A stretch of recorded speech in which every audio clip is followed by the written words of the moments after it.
जय हिंद दोस्तों, 2024 के लिए शायरी लेकर आ गया हूँ। नादान सी मोहब्बत है हमारी, निभा लेना। कभी तुम नाराज हुए तो हम मना लेंगे, कभी हम नाराज हुए तो तुम मना लेना। आप हमसे बात नहीं करते और हम आपके बिना कोई ख्वाब देख नहीं सकते।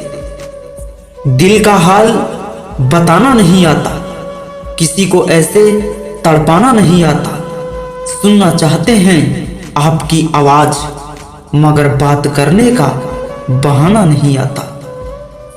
तुम बात ना करो कोई बात नहीं, लेकिन ये जान लो बात करने की शुरुआत वही करेगा जो बेपनाह मोहब्बत करता हो।